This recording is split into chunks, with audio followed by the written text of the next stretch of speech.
an amazing coffee mug. This was a gift from Marianne for my birthday. It's an itty bitty, teeny tiny coffee cup, and it's purple, and I love it to death. It's made by, what's the artist's name? I don't remember. Oh, Stephen Cheek. Stephen Cheek. So, cheers, Stephen Cheek. Thank you for a great coffee mug. Okay, so we asked you what you wanted to hear for live today, and we have some pretty good questions in here. Some of them were things we've touched on already, so we're just going to kind of skim by them real quick. Yeah, but we'll definitely address them. Yeah. So, do you want to start with the first one that's a repeat? Sure, we can do that. Okay. So Clint Laurie asks, how do you shuffle? Tiki Bob, as he's affectionately known on Team Famous. And by the way, there's a Team Famous tournament happening at right about 6 minutes now. ago. It started at 2 o'clock. We're late. It's a 25 chip tournament. It's a freeze out, complete freeze out. No ribeye, no add-on, no nothing. It's you get it and you got it, you're good. Bam. So anyhow, Tiki Bob, here it is just for you. It's a shuffle. 1, It's a shuffle. 2, It's a shuffle. 3. It's boxing of the cards. 1 box. It's a shuffle. 4. It's a cut. 2. And Oh, smooth move, X-Lax. yeah, thanks. And it's a deal. And that's how you do it. Simple, All right. easy. That's the first Easy cheesy. easy cheesy. Want to do the second easy cheesy? Yeah, now? he had a follow-up question, and that was about best way to figure out multi-pots. Multi-pot. Super easy. It feels like it's not. It should not be that difficult, but people get it all confused Take a deep breath. because lots of people go, "Oh, we'll just figure it out at the end." No. Wrong. Absolutely wrong. So when you've got a multi-way pot, let's say there's 5 people all in the pot, 5. and multi-way all-ins, and you got to figure out what's going to happen before you deal the next card. Yep. Look around the table, find the person with the shortest stack. That person gets paid first. So the 4 people that have more than them, they pay whatever the short stack has got into their pot. Plus any folds that were involved. Plus any folds, as all long the... as they were less than or Yeah. equal to that bet. Absolutely. So all of that, plus the main pot goes there, and that is the main pot. Put that in front of that. Next up, the next person, you look at the last 4 people. Who's got the next shortest stack? You pay that person. Bing, bang, boom. Everyone pays that. That's the second pot. So Put that, that in front of them. yep, put it in front of them. It's the easiest way to do it. That person now is in for this pot plus the main. Now you get 3 people left. And 2 of those people have the exact same amount of chips. Ooh, I know. sexy. Multi-way and combo meal. Spicy. So those 2 people, the last person pays that same amount into both of their pots. Boom shakalaka. And that one, since you can't put it to them or to them, you're just going to hang it out here, Just put it right there. but not in the dead center. So now you've got 3 pots. You've got a person who still has chips, who's available for that pot. The 2 people over here that were all in are available for that pot, plus And that that pot. pot. And that one over there. And that's how you do it. Always just... This is how... Okay. So that's the way to break it down. Yeah, pretty easy. Next up, Julie Black had a... Hold on. Oh, But wait, there's more. oh crap. Try to do it one person managing the pot. It's really hard when you have everybody who thinks they know how to do it. Just let the dealer do it. Or if they can't, dealer just say, if you know better, will you help? Yeah. And The then person do with it. the stub in their hand is in charge. Yeah. Let them do the job. Unless they ask for help. There you go. Who was the next one? Julie? I wanted to go to talk to Julie's. Okay, Julie, thank you for writing in. And you wrote, are you betting for value, getting worse hands to call, or as a bluff, getting better hands to fold? This strategies for these situations would be good to watch. No, we're not going to demonstrate those things. I mean, We're not. you want to watch some really good examples of that. Go on to PokerGo. There are a zillion great examples of people betting for value versus people betting for bluffing. Yep. General rule is, if you're going to bet for value, bet the absolute maximum that somebody's going to call you because you want to get the most chips. So that's betting for value. Betting for bluffing, figure out what the maximum amount is that a player will call and then bet one chip higher. That way they don't call and you can run your deuce 7 bluff through the hand. Annie Duke had a really good little, I think it was YouTube video. Right. Probably 20 years ago, 15 or 20 years ago, all about finding that exact range where just never bet more than you have to. Just bet enough to get somebody to fold. Yeah. Never put more chips in for risk than you have to. Yep. Who's up next? Oh, let me scroll back. All right. Sandy Listman, thank you for writing and asking. When is it appropriate or not appropriate to ask the dealer to wash the cards? So, first off, if the cards are sticky, get them washed. Yeah, do that. From a casino perspective, since these casino dealers are paid by the number of hands that they deal, asking for a wash in a casino or in a tournament environment, paid tournament environment, highly frowned upon. However, in Mad Poker, if you're having a really, really bad luck situation going on, you can ask for a wash when it's your button. So there's your wash. Get a casino wash on. Change your luck. By the way, your luck doesn't change when this happens. It's really superstitious to be unlucky or something like that. Whatever. So you can do it. Do it when it's your button. Don't do it other times. And I tell you what, if I'm the dealer and every time it's your button, you're asking for a wash, after about the third time, I'm probably going to say no. But we often will say, would you like to cut?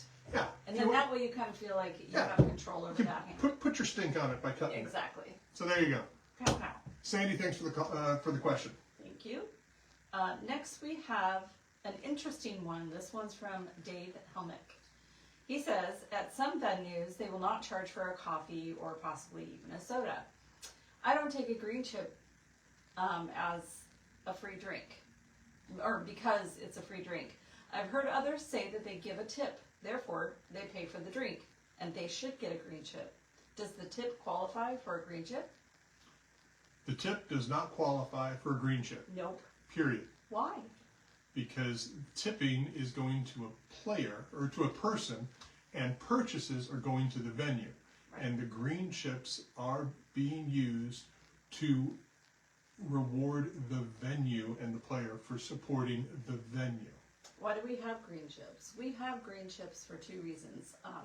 Number one, to incentivize you to purchase while you're at the bar. They don't want players loitering, and it's the quickest way to lose a venue is by people coming in and never buying anything. But number two, it's our way of proving our worth at the venue.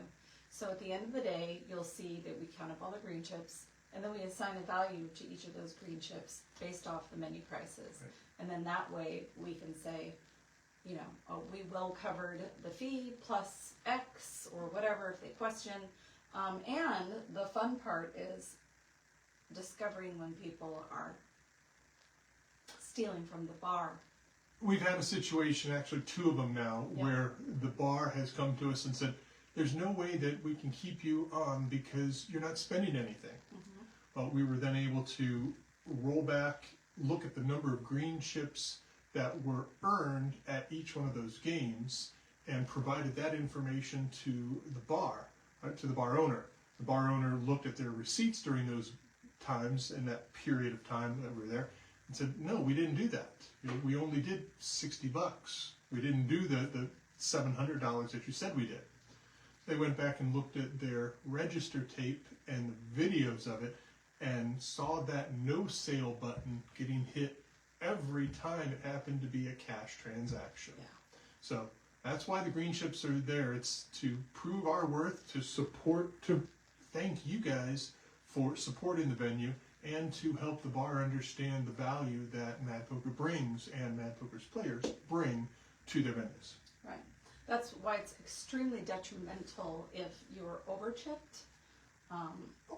a chip falls into your stack and you don't put it back, it's really important that you take the chips for what you purchase. And that leads us into something that John Foot put in. All right. Let's roll up the foot. Let's find the foot. The feet. Chip ups. Let's do this.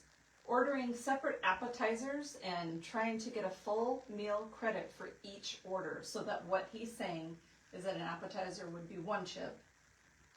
But since they bought 2 appetizers, they want a full meal for the first appetizer and a full meal for the second appetizer? I don't know. So the way Is that what he's saying? the way it's supposed to be set up, folks, is very simple. Is it an appetizer? Yeah, I ordered off the appetizer menu. It's 1 chip.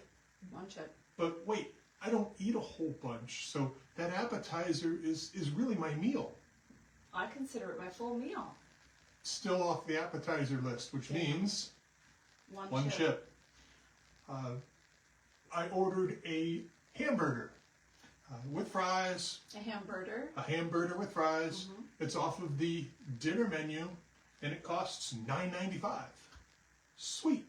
I get 2 chips. But Marianne, she's not a hamburger type of. You guys know her, right? She's definitely not a hamburger girl.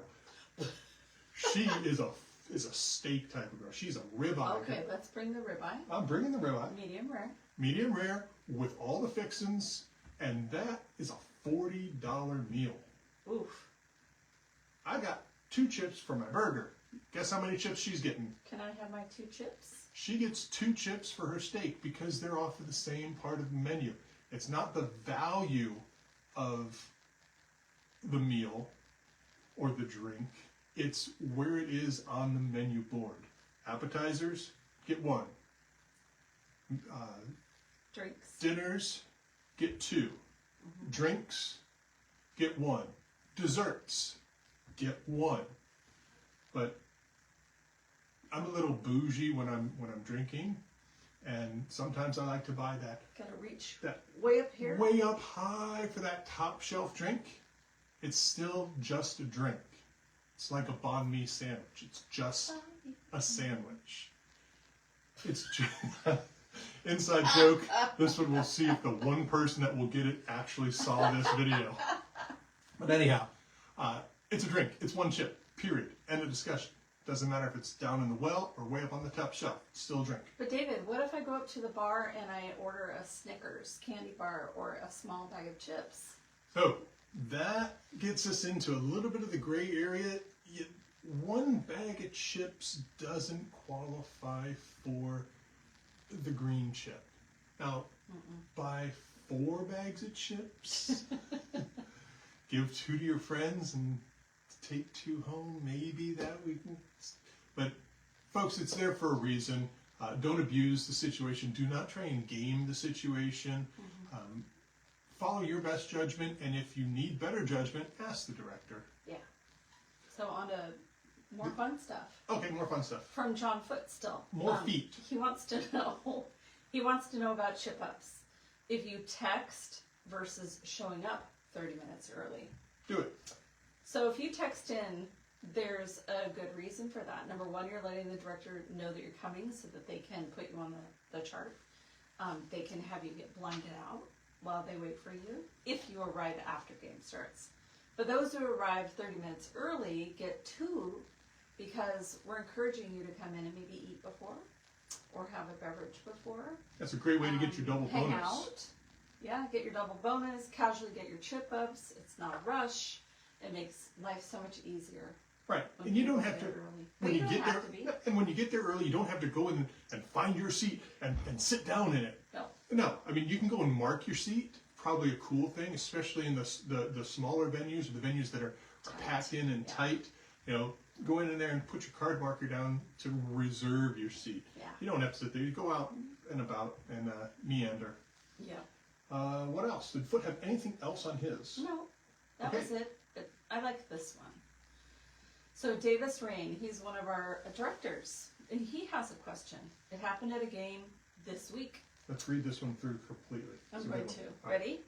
2 players were all in on the river. Player A was the chip leader and had player B covered. At showdown, player A tabled us straight. Player B looked at it, tossed his cards face up into the muck, and said, "You got it." As the cards hit the muck, a few people at the table noticed that player B actually had a flush. Player B then reached back into the muck, pulled the cards back out, realized he had had the winning hand, and the table argued and ended up awarding him the pot. Now, technically, my understanding is that once he verbally conceded and intentionally mucked his hand, the hand should be dead. But since this is a friendly game and everybody clearly saw the winning hand before the cards were buried, is this the kind of situation you let slide and award the pot to the best hand anyway? Or do you stick strictly to the muck rule and eliminate the player? I was feeling like the bad guy saying he mucked his hand and he was out, and the entire table agreed to give him the pot anyway. The very first thing that I want to say about that is stick strictly to the muck rule and eliminate the player. We got to teach you what the muck rule is. So a muck is not a muck is not a muck, period. That's right. There's been a lot of videos on this, about this, through the WSOP, through the TDA, on dealers mucking people's hands, players mucking their own hands, players mucking other players' hands. Ooh. Horrible things. What it really comes down to at the very end of it is it becomes a floor call. If cards can be clearly delineated and removed and returned back to the player, then by all means do that. However, as a player, just like in boxing, protect yourself at all times. Protect your hands at all times. But this entire situation that Davis explained is completely, and should have been 100% avoided at the get-go. By turning your cards up when you're all in, your card should be turned over. Now, some of us like to inject fun into our game, and maybe I'm going to turn over at the end, I want to be surprised, whatever. That's fine. It's our free league. We want you to have fun over everything else. We want you to have fun. Right. But from the strictest rule perspective. From the strictest rule. But you got to turn them over. Yeah. So if you're holding them to the very end, you still have to flip them over. I don't want to show until the end. I don't want to show until the end. I don't want to show until the end. You win. Wrong. No. That is absolutely incorrect. I don't want to show until the end. I don't want to show until the end. The end's over. All right, you got me. You played that. Don't even start about who's playing what. But the whole concept here, just to recap, once all betting is over, from the strictest rules. Strictest rule.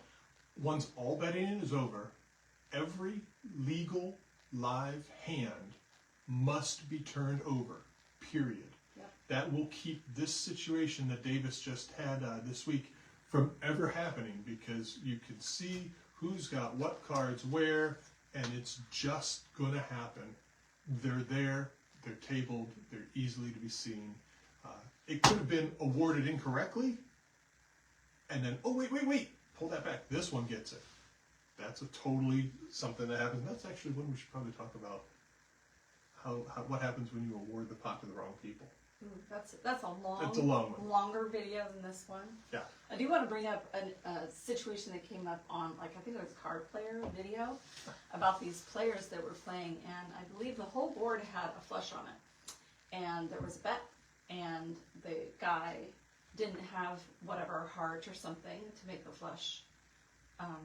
So he folded, and the table erupted and said, and the guy showed his hand that he didn't also have a heart, so he played the flush on the board, and the table's like, you gotta turn your cards over, because that's a split pot, because you guys would chop that pot. You both didn't have a higher heart to beat the board.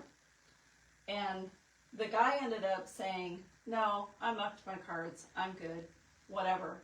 But the players had no right to get involved there you go. in that whatsoever.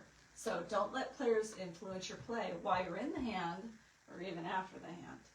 But yeah, I mean, I think I definitely would have said, oh my gosh. Yeah. You would have chopped that if you just would have turned your cards over, but they were trying to get the dealer to award him half the pot. And wrong choice. That just can't happen. Who else do we have? Okay. Oh, by the way, Danielle Galvin answered that question. Ding, ding, ding. Friggin' Extra points, extra credit points for Danielle said, if both players are all in, there is no mucking. A hand is a hand. Right. There's no mucking because they're both all in. Turn them up. Yep. Flip it over. I think that might be all of them. No, there's one more. What? Yeah. Meow? Right now. Oh! There's two more, actually. So Mary McClure. Is it bad form or poor playing when you sit back knowing you have the best hand and let someone else bet and you call them and try to get them to do all the betting and raising, also known slow playing? One of her favorite things to do. It's just the best thing. But just don't get too crazy about slow playing because people catch up on you and you end up, you flop trip aces. Next thing you know, you lose to a straight that, well, if you would have bet, they never would have called. Yeah, so that's actually, slow playing is great until it's not. Until somebody catches on or somebody gets lucky and rivers something unbelievably that you never should have been able to get to the river because you should have bet. Right, and you go, oh my God, why didn't I just bet? They never would have been there. Right. Right? But it's fully legal, not bad form. 100%. It's good play. It's great play if you are able to master. And in fact, that might have been the very first time that I ever played poker with you. So we're playing, and I didn't know Marianne from Marianne from Gilligan's Island. I didn't know her at all. I know. I didn't know that. So we sat down and we were playing poker and Dublin pub. At the Dublin pub, and very first time I'm playing with her, and I think, okay, this is just another whatever recreational player, and she checks, and I check, and then the turn. That girl over there checked. Turn comes around, she checks again, check, and I was like, all right, well, fine, I'm going to place a bet in it. And all of a sudden, this little girl with these curly little hair and cute little dimples check raises me. And this was 20-some years ago. People weren't check raising a whole bunch in the bar poker leagues. And that moment, I went, oh, wait a second. Exactly. Not only is she gorgeous, but she's also a player. So, check raising and checking and letting other people bet Mary is a beautiful thing, and you never know what'll happen if you run into somebody who's willing to check raise you. Yeah. And if anybody tells you that you're doing something wrong or they try to make you feel bad for doing that, just laugh. Yeah. Yeah. At that point. And then take their chips. Yes. Yes. Anyone else? Well, I thought one more came in. Oh, DeAndre, 13 minutes ago. Oh, sweet. Oh, yes, we can talk about this. We did talk about it before, but we'll talk about it again. What's the question? Can we talk? You and me? About talking? About how someone plays? Oh. Even in very bad plays? So, we talked about this, right? We've talked about this, and we can talk about it again. Everybody has a right to play any hand that they want, any way they want. Even if it's the absolute worst possible way to play the hand. Now, they have the right to do that. I don't have a right to tell this person how they played the hand wrong. No, because they can play it any way they want. So with me telling this person how they played the hand wrong, and they should have played it like that, and next time you should definitely do it this way, I don't know it all, and I know that nobody likes a know-it-all. So if this person asks me, how would you have played that hand? Bam, I'm going to tell them. This is what I saw you do. This is how I would have done it. If this person over here is happy as a clam and doesn't ask me how they played it wrong, I'm not going to tell them, because it's not my right to tell this person how they played a hand correctly or incorrectly. Right. Does that make sense? Right, and the bigger picture that I talked about before is that, especially if they're like a newer player, you might turn them off enough to not come back. So there's a league player, or they won't go back to that specific venue because they don't want to be around you particularly. That venue loses a player. But it's just bad form. It is bad form. It's just really bad. I mean, it happens to all of us. We all have moments where we say, oh my God, I can't believe blah, blah, blah. Or like the aces, like Jerry Kendall would never raise aces, and everybody would be like, Jerry, why didn't you raise that? You would have won. And not, she's like, I don't do it. Leave me alone. And good for her, you know. God, I love Jerry Bear. Exactly. She sticks to her guns. Yes, she does. But yeah, we all pay the same to get into the game, which is nothing. And so we can play our cards however we want to. Right. As long as it's legal, not cheating. Yeah. We're all good. Indeed. Man, it's windy outside. Okay. Oh, and raining too. Windy and rainy. It's crazy. Right. So Juan Magana, famous Juan from Poker Bros, our fave.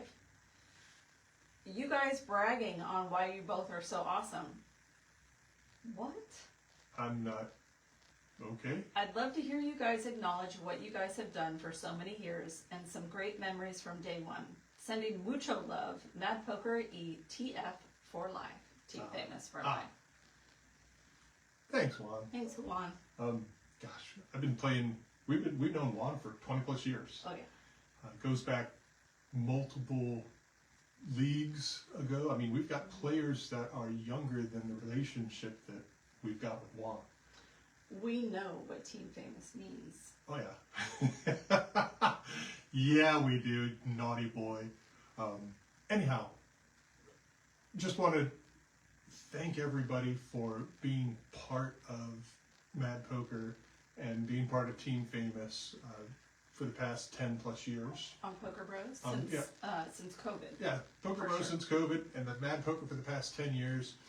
And gosh, best memory of Mad Poker for me, when she dealt me my Royal. Which that was fun. Yeah, that was That was at Watkins. back over at Watkins. Mm-hmm. That was I had long hair and I was much skinnier back then. Total hippie. Do you have a best memory of Mad Poker? I think it's all of we used to do fun bus trips, and we'd take like, I don't know, 10, 12, I don't know, somewhere between like 10 and 15 people, and we'd rent a big long like passenger van, and we'd go down Spirit Mountain, and certain people would have won the ticket onto the fun bus, and so they'd have money to play in that tournament of the day, poker tournament of the day. And so like, I don't know, 3 or 4 people had their buy-ins, and then other people won their way onto the bus just to come with us and have fun. And on the bus we would play poker, which was bingo, just spelled with P-O, poker.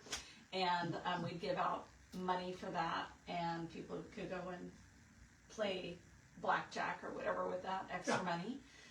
But the bonds that were made, the friendships that were developed on that bus, on that van, like I can never imagine, I don't know, I feel like it shaped who we are. It probably sounds stupid, but I feel like it shaped who we are and what it helped us develop what Mad Poker means to us, and that is like that whole family atmosphere we talk about all the time, but community, but that really is the truth. We're not just spitting. Yeah. Yeah, for sure that. And then, gosh, yesterday was it? So yesterday I was going through this Oh my gosh. bag of old stuff from my the company that me and my brothers owned and closed in 2018. And I brought a bag home from my file cabinet, and it had just had crap in it. But it was finally time after I had to get rid of almost all 10 of it, years right? to finally empty this Clean bag. it out. So I'm cleaning it all out, and I find this sheet of paper, and it has these names on it. And I wish I still had it. And it's not even the sign-in, sign-out sheet. It's No. literally, it's a piece of notebook It's paper. just a little piece of paper, and it had like Jay Tyler on it, Bob Willenberg, Jerry Kendall, Terry Reimer, Larry, Randy. Dietz's, It Larry was and Randy, yeah. it was a beautiful, beautiful moment. Angie Shea, Chris Knotts, us. And it had our names on there, and it clearly was the sign-in sheet, the 21 players that day. And when I looked at it twice, I started counting. And 9 of those people have No longer with passed. us. and it's super sad. And then Bestie, Angie. But Bob Willenberg was on that list, and he was kind of the godfather of Mad Poker before the Royal Flush Godfather kind of came around with John Goncalves. Yeah. But he was the most supportive. He went to every freaking game because you could back then, because we didn't have that many venues. But he went to every game, and he had all the points and all the wins and everything else. And he was very kind. And he taught us a lot about being kind and about caring about people and taking care of people. Yeah. So that helped shape us, right? Yeah. But I think that's a really good segue into the end. This being Memorial Day, it's a day to remember those that gave their life for us, and a day to remember the Mad Poker players that are no longer with us. It's a solemn day, but it's we got here because of them. So, thank you very much. Thank you. Okay, if you guys can think of anything else you'd like us to talk about next week, feel free. Maybe we put up another question, because that was really great to have you guys respond to that. Yep. Give us some time to let them roll in, and if people are asking questions on this live video, we will see those, and then we'll write them down and add them to the next one, because I think this was kind of fun. Yeah, it's time for Late Reg over on Team Famous now. Gotta let Reg it. Go, go, go. Peace out. Bye. All right. Let me get logged in here again.